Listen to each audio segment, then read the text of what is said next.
नाशिक जिल्ह्यातील शेतकऱ्यांना कांद्याचा प्रश्न कायमच सतावत असतो।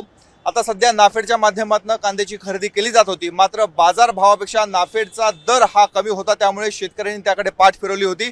या संपूर्ण घटनाक्रमाची दखल घेत नाफेडचे अध्यक्ष जेठाबाई हे नाशिक जिल्ह्यामध्ये आलेले होते। वेगवेगळ्या नाफेडच्या केंद्रावर ते गेले, बाजारपेठांमध्ये गेलेत आणि एकूणच परिस्थिती काय आहे, काय यामध्ये सुधारणा करणं आवश्यक आहे याची त्यांनी माहिती घेतलेली आहे। सर, आप नासिक में आए हो, प्याज का मामला बहुत यहाँ पे चर्चित रहता है, आप कहाँ कहाँ गए थे और क्या हुआ है? मैं कल किसी को बताए बिना सरप्राइज विजिट के लिए मैं नासिक में आया था। वो प्याज का दाम के बारे में और फार्मर के बारे में काफ़ी कंप्लेंट मेरे को मिल रही थी कि यहाँ बहुत बड़ा घपला हो रहा है, अच्छी तरह से काम नहीं हो रहा है, फार्मर को पैसा अच्छी तरह से मिल नहीं रहा है। उसके बारे में मैं देखने के लिए किसी को बोले बिगर गुपसुप में चलाया और कल मैं पूरा दिन नासिक के जो एफपीओ वाले जो लोग हैं वहाँ गया, बहुत सारे एफपीओ की विजिट किया और विजिट करने के दरमियान मेरे को पता भी चला कि वहाँ मंडी से माल आता है और एफपीओ में डाला जाता है। वो भी मैंने देखा, वो भी मैंने फ़ोटो लिया, वो भी मैंने पकड़ा है। और उसके अलावा जो भी माल है, जितना नाफेड का माल परचेज हुआ है उससे डबल माल तो उनके गोडाउन में पड़ा था, वो भी फ़ोटो लिया हुआ है। तो फार्मर के पास से परचेज किए, पहले से परचेज कर लिया और फिर नाफेड से पास से पैसा लिया जाता है, तो गलत काम हो रहा था। तो मेरे को कंप्लेंट मिली थी, उसके बारे में मैं आया था और देखा, मेरी नज़र से देखा, मैंने खुद पे देखा और खुद ने चर्चा किया। हमारे डायरेक्टर केदारनाना है, उनके साथ भी चर्चा किया। पूरा नासिक में पूरी जो सब जगह मैं नहीं घूम पाया हूँ, पर 5-6 जगह पे गया, तो 5-6 जगह पे मेरे को बहुत गलत तरीके से जो यहाँ काम हो रहा है वो देखने मिला है। और वहाँ हमारे नाफेड के जो भी ऑफिसर है उनको भी देखा, उनकी ऑफिस में भी गया, तो बहुत कुछ सुनने मिला है। जो सर, गलत माने क्या हो रहा था? गलत वो हो रहा है कि जो परचेज करना चाहिए फार्मर से परचेजिंग होना चाहिए। नाफेड की पॉलिसी है, नाफेड बना है फार्मर के लिए बना है, तो नाफेड की पॉलिसी के मुताबिक परचेजिंग होना चाहिए, फार्मर के पास से परचेज करना चाहिए, उसका आइडेंटिफाइड करना चाहिए, पैसा उसके खाते में डालना चाहिए। वो सब चीज़ मेरे को देखने नहीं मिला है। किसी जगह में आधार कार्ड का थप्पा लगा के बैठे हैं और फिर पीछे से वो ऑनलाइन कर देते होंगे कि कुछ गड़बड़ करते हैं।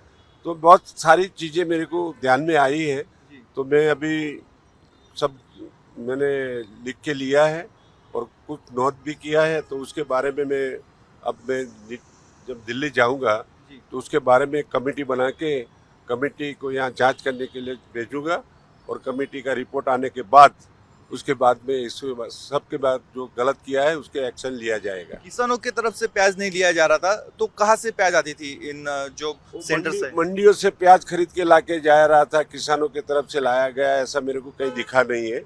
मंडी के प्याज खरीद के जो भाव बढ़ा गया, नाफेड ने भाव बढ़ाया, डोका ने भाव बढ़ाया, कल 29 साढ़े 29 भाव था, तो माल आ रहा था। पहले माल बोले कि भाव कम है ऐसा करके, तो बहुत सारे यानी फार्मरों को अच्छी तरह से भाव मिल नहीं रहा, मेरे को ऐसा लग रहा है। आज की तारीख में मैं भी बोल रहा हूँ, नाफेड का चेयरमैन होने के नाते से मैं बोल रहा हूँ कि फार्मर को पूरा पैसा मिल नहीं रहा है, बिचौलियापना हो रहा है। वो बिचौलियापना को ख़त्म करने के लिए मैं आया हूँ और बिचौलियापना को हम ख़त्म करेंगे और साफ़ सुथरा काम करेंगे, पारदर्शिता के साथ काम करेंगे। हमारा वड़ा प्रधान का विजन है कि फार्मर की आवक दुगनी हो, वो हमारा सहकार मंत्री का विजन है। वो हमारा सहकार मंत्री ने बोला है कि तुम जाओ, खुद जाके विजिट करो। उसकी वजह से मैं यहाँ आया हूँ और इसकी वजह से मैंने चेक किया है। जो दाम मिल रहे हैं वो भी बहुत कम है, मतलब मंडी में ज्यादा दाम है और नाफेड में कम दाम मिल रहे हैं किसानों को। उसकी वजह से हम आए हैं कि क्या करना चाहिए, कैसे सुधार करना चाहिए, कैसे फार्मर के किसानों को दाम ज़्यादा मिले। और जो काम करते हैं किसान, खेत में काम करके जो प्याज पकाते हैं और फिर मंडी में लेके आते हैं और एफपीओ वाले लेके जाते हैं, दूसरे लोग बिचौलिए पड़े वाले लेके जाते हैं, तो उससे हम कम करना चाहते हैं और अच्छी तरह से फार्मर को दाम मिले, वो हमारा मकसद है। उसकी वजह से हम इधर आए थे। नाफेड आणि शेतकऱ्यांमध्ये हा दुर्ग्रह होता याच्यामध्ये नाफेड हे शेतकऱ्यांच्या हिताचंच काम करणार आहे. शेतकऱ्यांना जास्तीत जास्त भाव कसा होईल आणि पारदर्शकतेप्रमाणे काम कसं केलं जाईल अशा पद्धतीचं नाफेडची ही भूमिका असणार आहे. अनेक दिवसापासनं शेतकऱ्यांबद्दल जी नाराजी होती नाफेडबद्दल ते संपूर्णपणे नाफेड हे ॲक्शन मोडवरती आलेले आहेत आणि कुठल्याही परिस्थितीमध्ये शेतकऱ्यांच्या हिताचा निर्णय घेतले जातील आणि काम केले जाईल. तुमच्याकडनं काय काय सांगण्यात आलेलं होतं आणि त्याच्यावर कसं काम होणार? आम्ही या दृष्टीने की डायरेक्ट कृषी उत्पन्न बाजार समितीमध्ये कांदा खरेदी कशा पद्धतीने केली जाईल त्याचा आम्ही येणाऱ्या काळामध्ये आम्ही तो विचार करणार आहोत. दर 8 दिवसाला ठरलेला होता आता तो दर दिवशी येणार आहे आणि बाजारभावाप्रमाणे त्या ठिकाणी रेट असणार आहे. त्याच्यामुळे या ठिकाणी निश्चितपणानं शेतकऱ्यांना त्याचा फायदा होईल. बाजार समितीमधनं कांदा खरेदी करावी ही मागणी शेतकऱ्यांची, यावर तुम्ही काय कराल? त्याच्याबद्दल एकदम ठोसपणे आम्ही केंद्र शासनाला आम्ही पत्र लिहिलेलं आहे. येणाऱ्या 8-15 दिवसामध्ये त्या ठिकाणी मिटिंग घेऊन त्या ठिकाणी आम्ही तात्काळ केंद्र शासनाशी समन्वय साधून हा निर्णय शेतकऱ्यांच्या हिताचा घेण्याचा आम्ही प्रयत्न करणार आहोत. किन किन लोगों पे एक्शन होने वाली है और क्या एक्शन होगा? अभी हमारी कमेटी की जांच होगी, कमेटी हम भेजेंगे, कमेटी बना के भेजेंगे और कमेटी जांच करके रिपोर्ट देगी, उसके खिलाफ हम एक्शन लेंगे. एक मांग बार बार हो रही है, नाफेड ने अलग अलग सेंटर पे न जाते मंडी में जाए, मंडी में जाके ताकि कंपटीशन हो जाए जो व्यापारी है और नाफेड में, तब जाके किसानों को ज़्यादा दाम मिलेगा. इस बारे में क्या ख्याल है?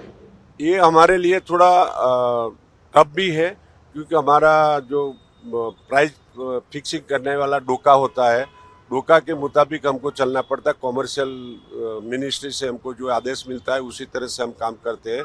तो उसके बारे में पण हम चर्चा करेंगे और फार्मर को ज़्यादा से ज़्यादा पैसा मिले ऐसा काम करने का हम नाफेड के द्वारा करेंगे. हे आहेत नाफेडचे अध्यक्ष. त्यांचं म्हणणं आहे त्यांनी सरप्राईज व्हिजिट केलेली आहे. अनेक सेंटर्सवर ते गेलेले होते आणि त्या सेंटर्सवर अनेक ठिकाणी कांदा खरेदी विक्रीच्या व्यवहारामध्ये घोटाळे आढळून आलेले. एक कमिटीची त्यांनी स्थापना करण्यात आलेली आहे आणि या कमिटीच्या माध्यमातून संपूर्ण प्रकरणाची चौकशी केली जाईल आणि जे अधिकारी असतील किंवा जे केंद्र चालक असतील त्यांच्यावर देखील कारवाईचे संकेत त्यांनी दिलेले आहेत. कॅमेरामन किरण कटारेसह मुकुल कुलकर्णी, एबीपी माझा, नाशिक. एबीपी माझा, उघडा डोळे बघा नीट.